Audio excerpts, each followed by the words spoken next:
Good afternoon, students of British and American culture. We did our quiz last Friday, and shortly after that, I gave a lecture, and I watched my lecture, and to be honest, there was a lot of background information that isn't in the course specifically. So remember when I told you last lecture, don't worry about, me jumping in with some questions appearing about, the Islam, the Turks in Islam and Granada and Spain taking over. I just was giving you a lot of context, probably more than I should have. That's what happens sometimes on Fridays when you're overtired and you're just trying to move into the next topic. In the book, those of you who are studying carefully in the book, there's really not a whole lot about the 15th century, and so I wanted to fill it in. These are the things that I would like you to remember and write down, okay? So like I said, the Hundred Years' War was started by the English in order to take back, to gain and take back the lands that they had held in France through inheritance from William the Conqueror and from subsequent marriages. So they married various people who had territories. Aquitaine, Poitiers, and Normandy are all different parts of northwestern and north France. As the French king got more powerful, he didn't really want English kings controlling this. So there was a political and social tension there before the war happened. And eventually the French tried to push them out. And that's when the English started this war. And it started back before the Black Death. Surprisingly, it continued throughout all the disasters. So you can see how much damage this did to both countries, that they were at war throughout the 14th century and into the 15th century. Even though their economies were damaged and people were dying, they were still trying to fight each other.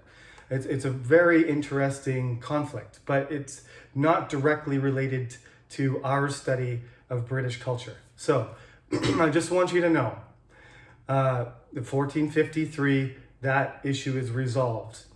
The French have taken back everything except for the English have this small port called Calais, which is the closest point from England to France. And they still control that for 100 years until it's taken back to France under the rule of Mary Tudor, Bloody Mary.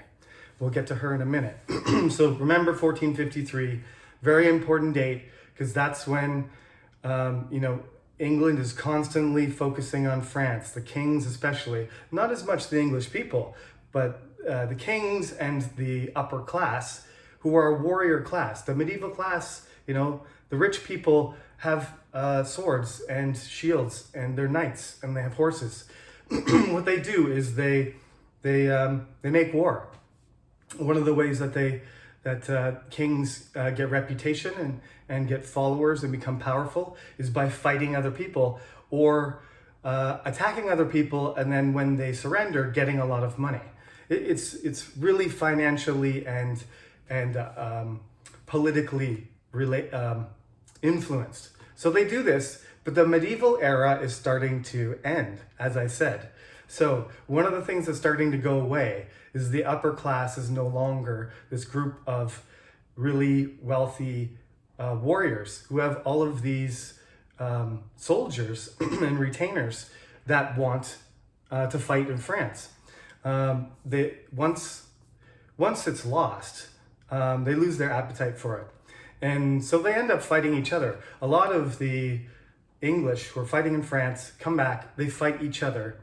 And the different people who want to become king fight each other in the War of the Roses. So 1453, end of the 100 Years' War, France is gone for the next 30 years, until 1485. Various kings from the Yorks and the Lancasters fight, kill each other, win and lose battles. In the end, the Lancaster, the last of the Lancasters, Henry Tudor, wins, and he becomes Henry VII. Now, he has to deal with rebellions and attacks constantly, but he's a capable king. So he stabilizes the country, puts down the rebellions, forgives people, starts collecting taxes, imposes law and order. And by the time he dies, Henry VIII is getting a kingdom that's in very good condition. Okay? So that's what we got. 1453, end of the 100 Years' War. 1485, end of the War of the Roses. Beginning of the 16th century, Henry VII does a good job. Pretty boring king in a way, doesn't do anything flashy, but reorganizes and stabilizes the country so it's in good condition when his young son Henry becomes king. Henry's older brother Arthur dies, so does his father. Henry becomes the king. He decides, since Spain is now becoming a superpower, he will marry Catherine of Aragon, his brother's widow. So he does that, even though she's much older than him. Okay?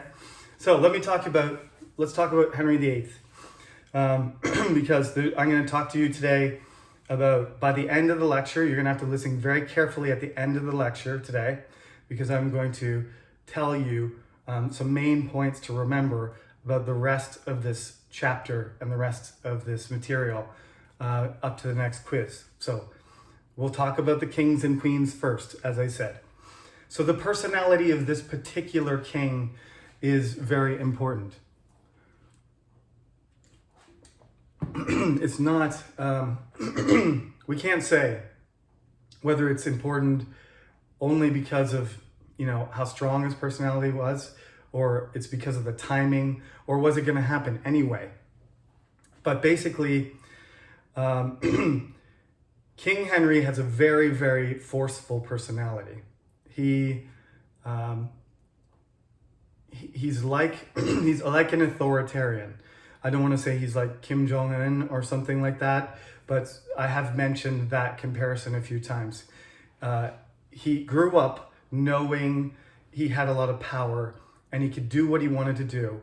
And as soon as his father dies, one of the first things he does is he kills some of the important people who were advisors for his father. He doesn't want anybody telling him what to do. He wants personal control. He wants to have influence over the government, and he wants to manage the country, the kingdom, in his own image. Even though he knows that some of these people are intelligent and they're managing the country well, and they served his father, and they're not really dangerous to him, he gets rid of them. He kills some of them. And maybe there is some truth to that. I'm not sure whether he knew things that we didn't know, and he needed to position people he trusted in power. It's the same thing with Kim Jong-un. Some of the people that were Kim Jong-il's people disappeared when he became the leader. Henry VIII does the same thing, and because he does that, it continues. So whenever you have to be loyal to Henry. You have to do what he wants. This is what he creates right from the beginning. People know that Henry VIII is a powerful, decisive, and dangerous man. He's very intelligent as well. So there's a certain amount of fear of him. It's not necessarily at first, a problem. People will be confused and afraid of him later. But at the beginning, let me just paint you a picture of what Henry VIII was like when he was young. He was handsome, by all accounts. We have pictures and stuff. But as he's older, you can see he's got some really bad health problems. He's young, he's handsome, he's athletic, he plays tennis. He's apparently able to speak 6 languages, right? So English is his first language, French, Spanish, Italian, Greek, Latin. And we know this because he writes philosophy in Latin. So this guy, this guy's like, he could be a pope. He's very smart, he's very educated. And all the tutors are like that. And Henry's a very typical tutor. So tall, handsome, he's got the orangey blonde hair. He speaks six languages, he's energetic. He likes to have fun, but he's religious. Don't tell him that, when he's doing bad stuff, he's not being religious or you're going to get in trouble. But he considers himself religious. He considers himself a serious Catholic. He believes in God, and he thinks he is, a Christian king.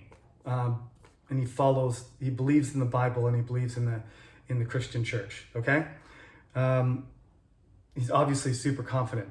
When he's young, he usually hangs out with Catherine and then goes off with his friends and parties and hunts. Partying then was like drinking, meeting girls, and going hunting, which is what kings are supposed to do at this point. It's still a little bit medieval. We're not quite out of the medieval, king image. So kings are supposed to be able to fight.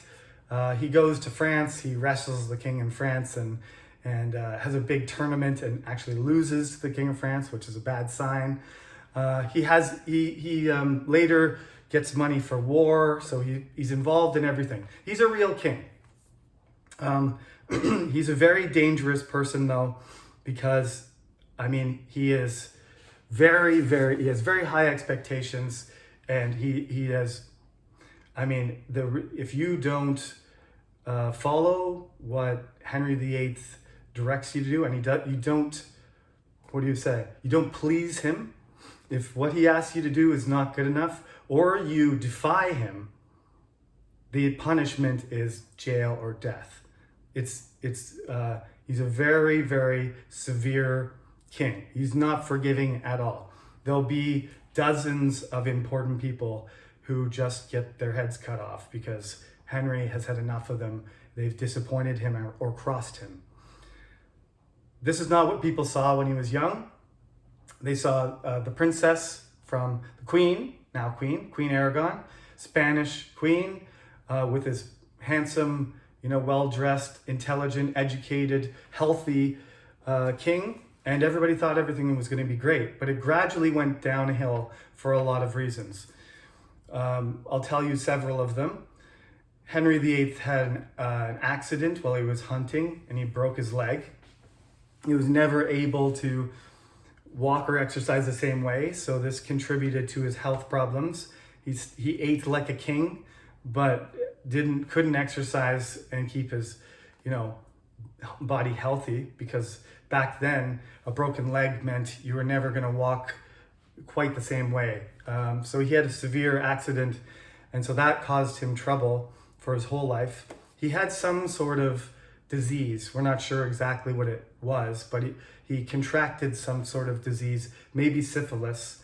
He might have had, some other conditions as well. So his body started, as he got older, he gained weight, and his health started to slip. This sort of went along with his mental decline. He was energetic and somewhat fair and decisive and reasonable in his early years, but as the queen and him attempted to have children, and there was a baby, and then the baby died, or there was a miscarriage, and then there was another baby, and that baby lived for 2 months.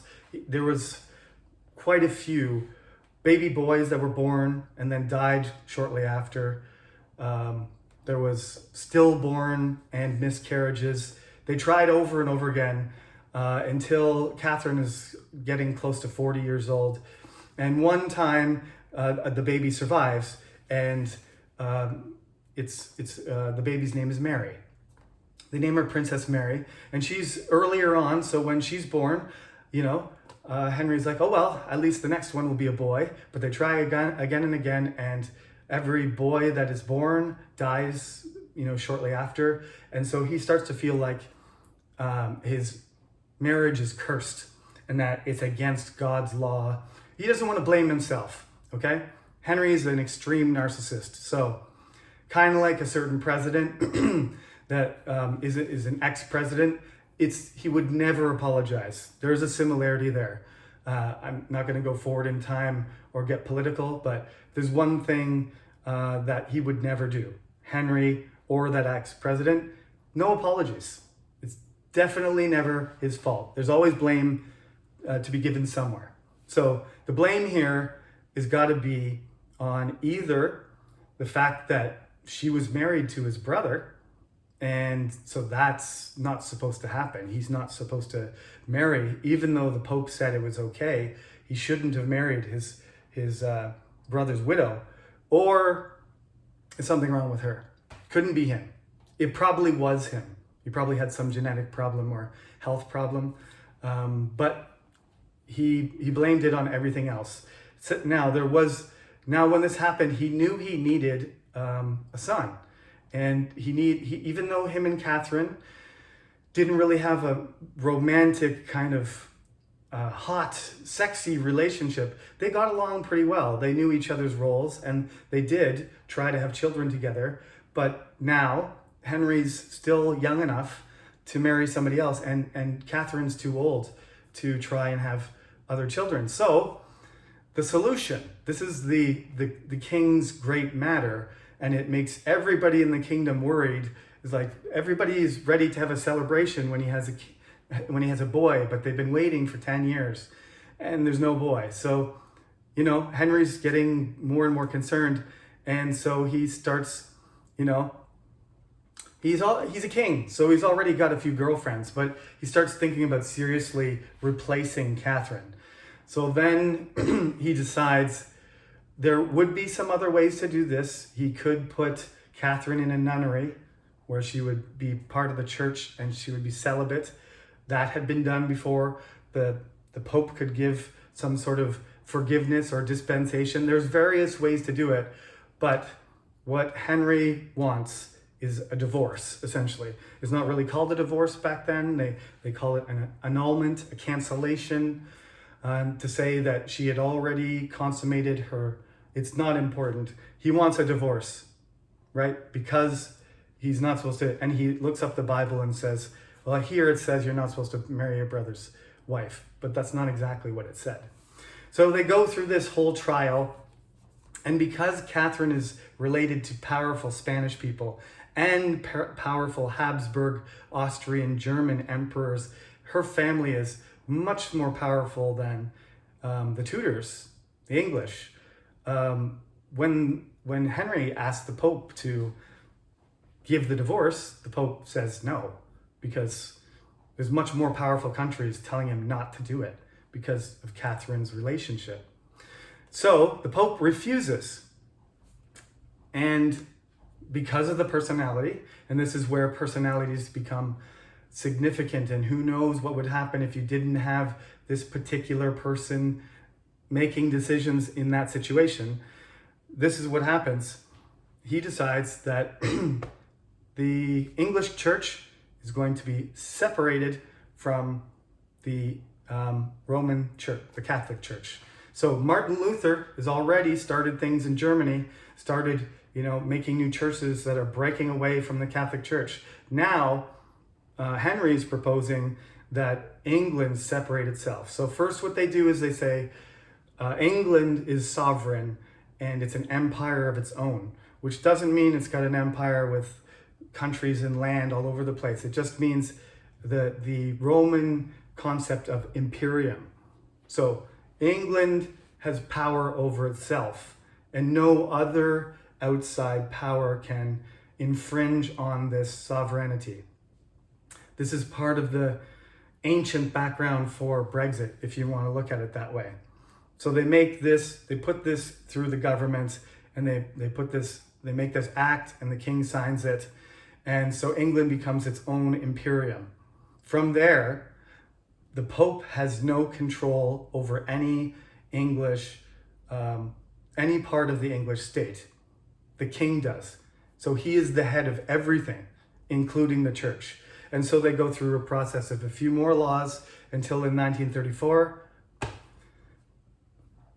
that's more recently, excuse me, not 1934. This is my fourth lecture today, so we're just going to keep going. In 1534, there's the Act of Supremacy, which puts it into law that there is a new church. It's the English Church, the Church of England, and the head of the Church of England is the sovereign Henry VIII. Okay? This is the beginning of the English Reformation, which we will talk about on Friday because it's complicated. But this is the thing, again, let's go back to Henry and say, okay, first reason, let's talk about the reasons. Why did he separate from the Catholic Church? It's not because he's not Catholic, because he's very religious. He likes ceremonies. He likes the hierarchy. He likes the organization of the Catholic Church. He likes to pray. He speaks and knows Latin. He likes the Latin Bible. He doesn't want all the English to start reading and interpreting the Bible. He likes the support, the relationship between kings and queens and the upper class. The aristocrats and the church work together, right? To give the message to the people that you are at the bottom of the chain of being. And that's the way it should be. The king is there by divine right. Henry VIII is the head of, he's the head of the government. He's chosen by God to be your king. The church is the one who gives that authority to him. So he doesn't want to get rid of everything. He likes most of the aspects of the Catholic Church, including the praying and the ceremonies. Every time his wife is pregnant, he lights candles and he prays and he makes donations. He's very religious. That's not the reason why he does this. It's because of his personality that he wants to be in control. And so he wants to make the divorce happen through his own agency. He doesn't want to be forgiven. He doesn't want any other power to say, okay, I give you permission. He wants to win a case. He wants to convince that he's right, that she should not be his wife. But that doesn't happen. So he just cuts the church off and he makes his own court case, and his own judges, surprise, surprise, they say, you're right, king. You got the divorce. So, first reason for making the Church of England, divorcing Catherine so he can marry Anne of Boleyn, his next wife. Second, this makes him more powerful, right? But this is one of the reasons why we're not allowed to have a leader of religion and state are supposed to remain separate, right? You don't have a religious leader and a political leader, the same person, because it combines too much power in one person. But this is what he does. Now he's got both. He's the head of the church. He's the head of the state. He's one of the main reasons why Western people make sure that doesn't happen again. Because it's too much. When Henry II tried to do that, Becket tried to stop him, and then Becket got killed. This struggle has been going on, and Henry VIII continues it from the medieval time. So he wants to divorce his wife. He wants more power. The church is rich, and when he cuts off the Catholic Church from their land and from their organization in England, he's going to take it. He's going to go into the monasteries, the Catholic churches, the cathedrals, the abbeys, and he's going to possess the land. He's going to take the money. So he's going to get a huge amount of money, all right? And he wants more money, even though he's been spending his father's money like crazy. So he's running out of money, so he needs money. And this is a huge amount of money. It's land and wealth and gold and art and everything. The church has a lot of wealth to be taken for him to possess. Now, finally, when you disconnect the peasants, the people of England, from Catholic religion, and you start to make your own religion, English-only religion, you start to get some sort of national culture unification process going, which means, it's easier for the king to manipulate them. Like, if everybody ends up being Anglican, the French are Catholic, right? When you fight them or you have arguments, say, oh, you're English and I'm French, but we're both Catholic, so let's figure it out. But no, you're Catholic and French. I'm Anglican and English. This will make a deeper division religiously, in addition to linguistically and culturally and so on, and geographically. So this will drive a deeper wedge and allow him to take advantage of that support for him as the leader of English people. And of course, the reason that he's not that interested, the one thing he's not that interested in, but is true, Martin Luther was starting the whole Reformation because the Catholic Church was too wealthy. It was corrupt. They were selling indulgences. They were cheating. They were putting rich people in important positions, and he believes that Bibles should be shared with regular people, not just, written in secret Latin languages that no one could understand. That theological element was also important, but that's not the reason that Henry wanted it, okay? Martin Luther's reason, but he hated Martin Luther. So if you see a quiz question, what are the reasons Henry VIII started the English Reformation and separated the English Church from the Catholic Church? Divorce, power, money, state unification. Those are the right answers. The wrong answer is theology, the corrupt Catholic Church. He did not care about that. It was not an important factor. Okay, so that's Henry VIII. This lecture is going to get too long, so I'm going to go through him quickly. We might have to save his children until next time. So Henry VIII gets rid of Catherine, marries a beautiful young woman named Anne of Boleyn. She's Protestant. He's not, but he doesn't really care. They have a baby together. It's a girl. It's Queen Elizabeth, future Queen Elizabeth. This time, he can't hide his disappointment. He really he's like, why can't I just have a boy? Their relationship gets worse and worse. She starts to not care about what he thinks and hang out with some other people. She's very Protestant, too Protestant for him, because Henry's actually, still thinks he's Catholic, even though he rejected the Pope, which is kind of weird. But he thinks he's a genuine, authentic Catholic, and he doesn't like all her ideas, and she's disrespecting him. So she gets accused of cheating on him, and he cuts her head off. Sorry to be so casual, but that's it. There's too many wives to deal with here. Okay. Then he's still got no boy, so he finds another woman, Lady Jane Grey. I hope I get all these names right. It's at the end of the lecture. Lady Jane Grey, she's beautiful, perfect. They have a baby. It's a boy, and she dies after childbirth. So now he's got his boy, but he still wants a wife. So he tries to remarry. There are 3 more. I can't remember all of them in exact detail. Catherine Howard, she's kind of a Catholic associated young woman, and she gets in big trouble because she just runs around cheating on the king and making fun of him, and then she gets the axe too. So she's gone. There's another Anne.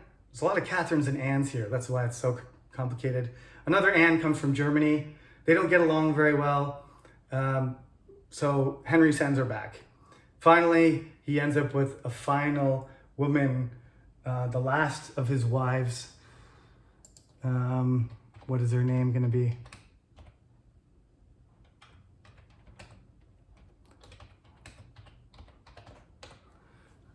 It's Catherine. That's another Catherine. Okay, there's 3 Catherines. So anyway, there's 6 wives. Just remember 6 wives. I'm not saying they're not all important. But the first three are the most important because Catherine has Mary, she's the oldest. She grows up to be Catholic. Anne has the second one, it's Elizabeth. She grows up to be Protestant. Jane Seymour, she has Edward, okay? And he grows up to be king first, even though he's the youngest. And he's very Protestant because Jane Seymour's family is Protestant.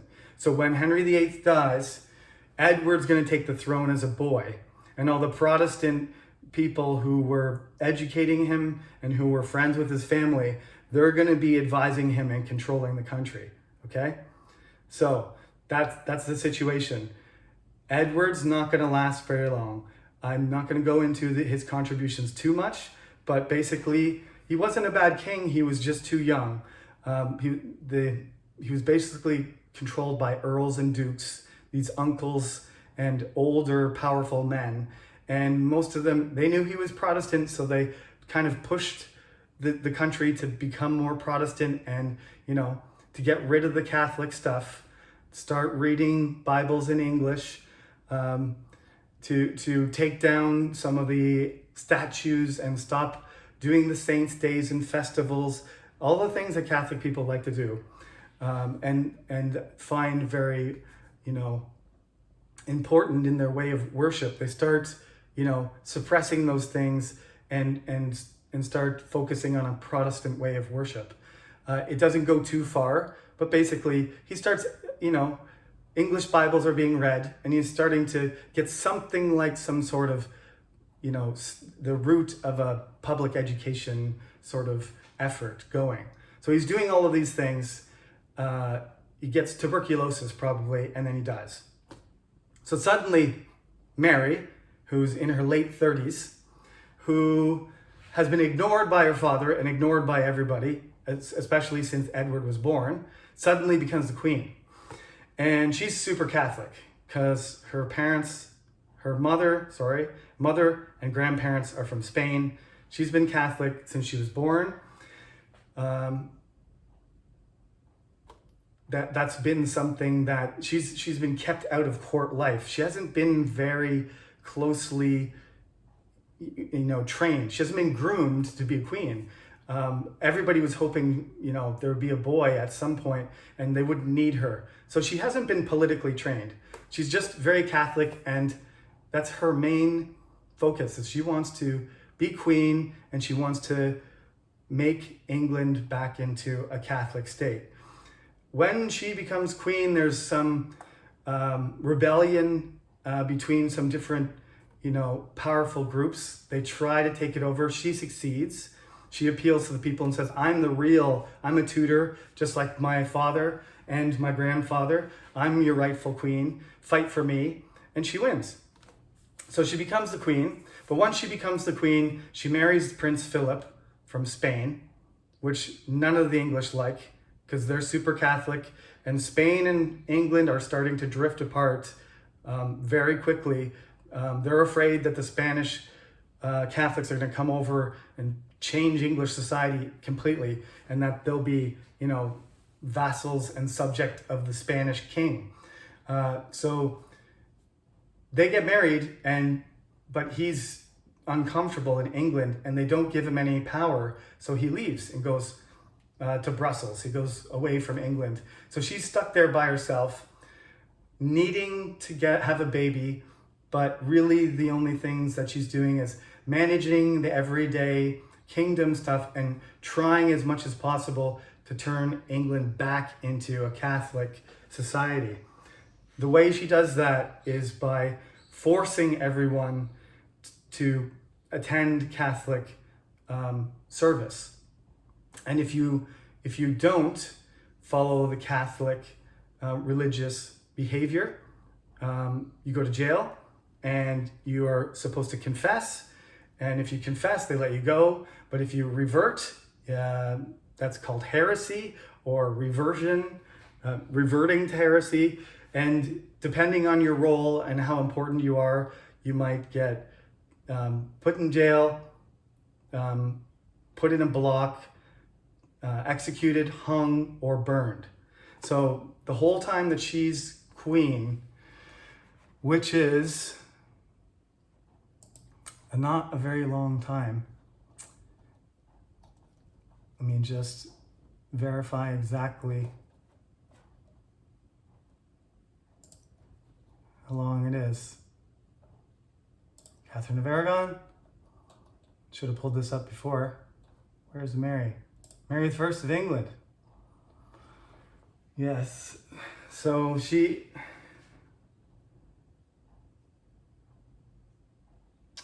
5 years.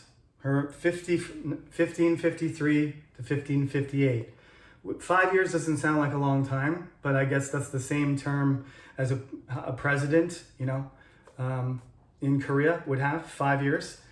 And during that time, she killed enough people and was made unpopular enough for people to call her Bloody Mary ever after. So there was a lot of people who had already gotten money and gotten church land or gotten positions in the government by becoming Protestant.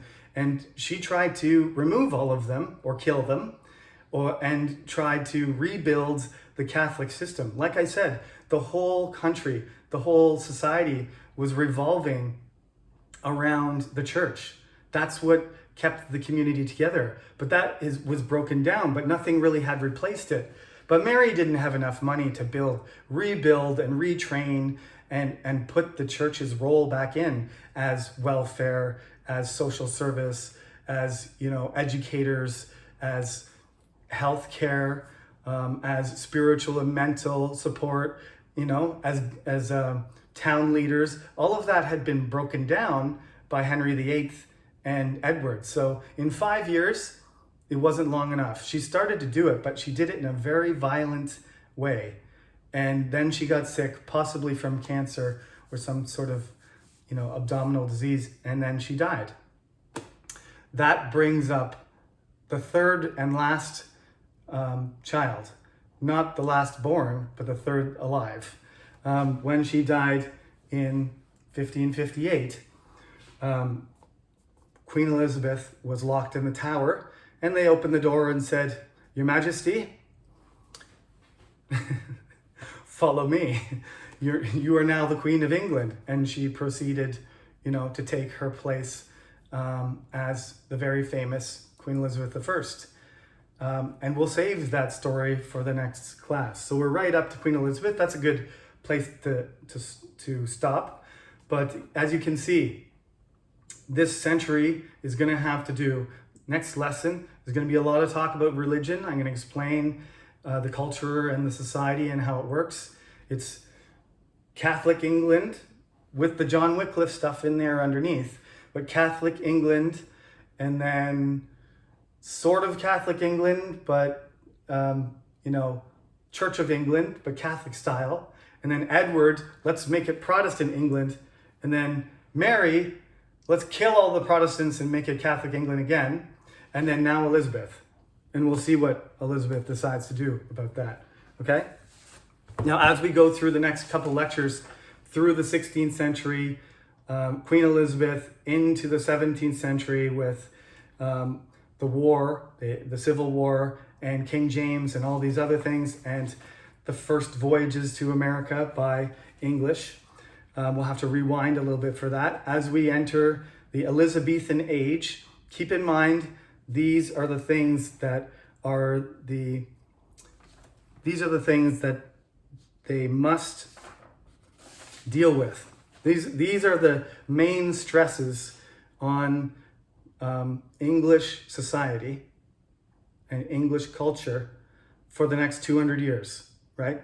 And they will be struggling with all 5 of these problems from Henry VIII to 200 years later. There's going to be crisis related to these 5 things. I will remind you again next lecture, but listen. So the first thing is sovereignty, which is, remember Magna Carta? Sovereignty means who has the power over themselves. The king is sovereign. His power is absolute. That's not supposed to be the case anymore, because Magna Carta has been reaffirmed. So gradually there's a group of barons and parliament and representatives of different regions of England that participate in the government process, right? So sovereignty, is it in the king's hands, the people's hands, or both? And what's the balance? Big issue. That's what sovereignty is. Are the people sovereign? Is Parliament sovereign? Or is the king sovereign? Finance, I already mentioned. They're going to have tons of financial problems. I mentioned Henry VII was a bit stingy. He saved a lot of money. He left money for Henry VIII. Henry VIII spent all the money on war and buildings and his own entourage and connections and networking and all sorts of personal projects. He took the money from the Catholic Church and he spent that too. So he just blew all the money. So the crown is poor again. War and foreign policy is going to be a problem. Henry VIII does fight in France, loses, costs a lot of money, comes back. Not only did he lose, but it costs a lot of money. That makes people unhappy. Who's going to decide that?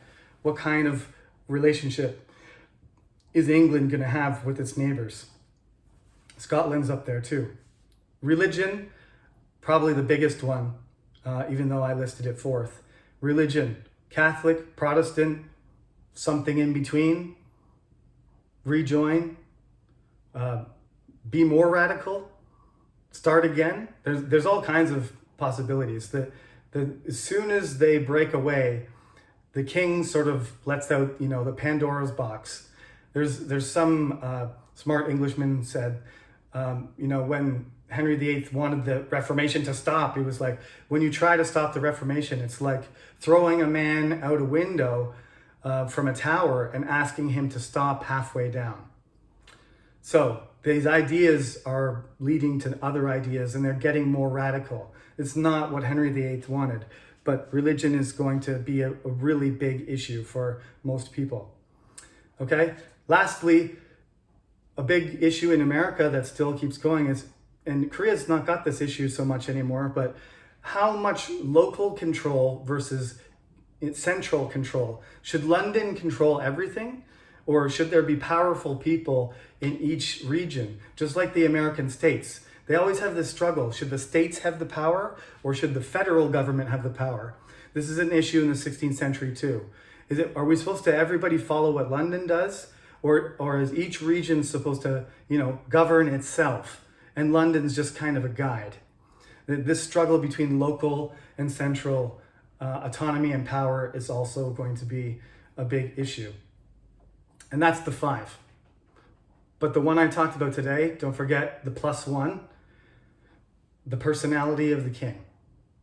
That's kind of the wild card. I don't put that on the list of criteria or issues, but the personality that manages these 5 issues is critical. Henry VIII manages these 5 issues poorly. So does Edward. So does Mary. Elizabeth? We'll see next lecture. Okay, I know that's a lot of material. I hope you find it somewhat entertaining. I'll see if I can find a link to some entertaining, portrayals, some videos, some images of the 16th century, because they're all beautiful and there's so many movies and there's trailers and clips. And I'll throw some of them up on the website so that when you read this and you're like, what? Oh, this king's doing this, and what does he look like? And why? What is the condition of? What does it look like? And how do they behave in that period? Maybe some portraits and some paintings, because there's no photographs, or some movie, reenactments of certain things will help you enjoy this. I do have a documentary that I'll show pieces of to you after we get through the religious part on Friday. Okay, sorry to make this lecture almost 45 minutes, but yeah, this is my area of specialty. You may have guessed 16th century is my favorite part of the British culture period, of studying British culture. So If you have any questions, I did say a lot of things the last couple lectures. Please send me an email. I'd be happy to answer you back, or I can attempt to answer the questions to everybody in the next lecture. I hope you had a good weekend. The weather should be nice, so enjoy yourself and stay safe from the coronavirus. See you on Friday. No homework.